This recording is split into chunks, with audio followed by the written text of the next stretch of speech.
USA के लिए, America के लिए निकल रहा था, उस दिन मेरी माँ रो रही थी थोड़ा कि मेरा बेटा जा रहा, मेरे साथ कौन रहेगा। मैं समझ सकता था वो बात, लेकिन जितना मेरी माँ उस दिन नहीं रोई, जितना मैं यूएसए को जा रहा था, उतना वो तब रो रही थी जब मैं अपने घर वापस आ रहा। भारतीय राजनीति में इन दिनों एक अजीबोगरीब हलचल मची है। एक तरफ कॉकरोच जनता पार्टी है जो सोशल मीडिया पर युवाओं के बीच आग की तरफ फैल रही है, तो वहीं दूसरी तरफ अब इस मैदान में एक और बड़ा नाम उतर आया है, सुप्रीम कोर्ट के पूर्व जस्टिस मार्कंडे काटजू। जी हाँ, पूर्व जज काटजू ने ऐलान कर दिया अपनी नई पार्टी का, इश्क करो पार्टी।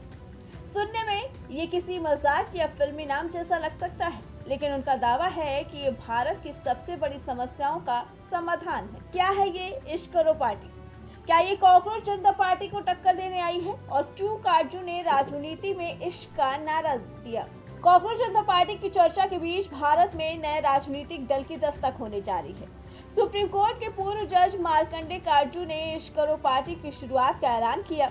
उन्होंने युवाओं से इस पार्टी से जुड़ने की अपील करते हुए कहा कि इसका मकसद मेक लव नॉट वॉर, यानी प्यार करो लड़ाई नहीं का संदेश फैलाना है।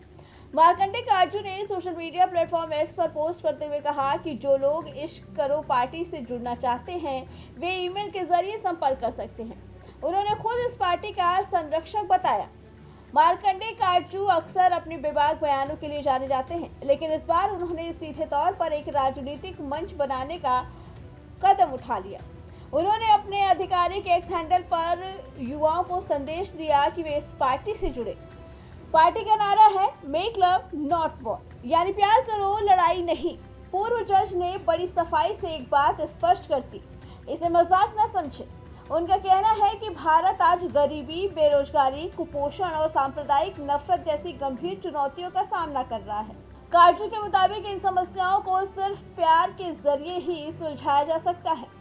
उनका मानना है कि जब देश का युवा जाति, धर्म और नस्ल की दीवारों को तोड़कर एक दूसरे से इश्क या भाईचारा रखेगा, तभी एक बड़ा जनसंघर्ष खड़ा किया जा सकता है।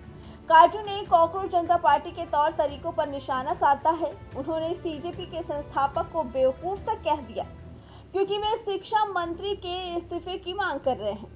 काटजू का तर्क है कि एक मंत्री के जाने से कुछ नहीं बदलेगा, सिस्टम बदलने के लिए विचारधारा बदलनी होगी। यानी एक तरफ सीजेपी है जो विरोध की राजनीति कर रही है और दूसरी तरफ काटजू साहब की इश्क करो पार्टी है जो एकता और प्यार की राजनीति का प्रस्ताव लेकर आई है। मार्कंडे काटजू सिर्फ पार्टी लॉन्च करके शांत नहीं बैठे हैं, उन्होंने सीधे तौर पर तृणमूल कांग्रेस की फायरब्रांड नेता महुआ मोइत्रा और वरिष्ठ पत्रकार मृणाल पांडे को अपनी पार्टी में शामिल होने का निमंत्रण दिया। हालांकि इस निमंत्रण पर सोशल मीडिया पर जबरदस्त प्रतिक्रियाएं देखने को मिल रही हैं। लोग पूछ रहे हैं क्या ये पार्टी कभी जमीन पर उतरेगी या सिर्फ एक वर्चुअल एक्सपेरिमेंट है। काटजू ने साफ किया है कि पार्टी की वेबसाइट और सोशल मीडिया अकाउंट्स पर काम चल रहा है। उन्होंने इच्छुक लोगों के लिए एक ईमेल जारी किया है। ये एक ऐसी राजनीति है जो पारंपरिक रैलियों से हटकर डिजिटल प्लेटफॉर्म पर अपनी जगह तलाश रही है।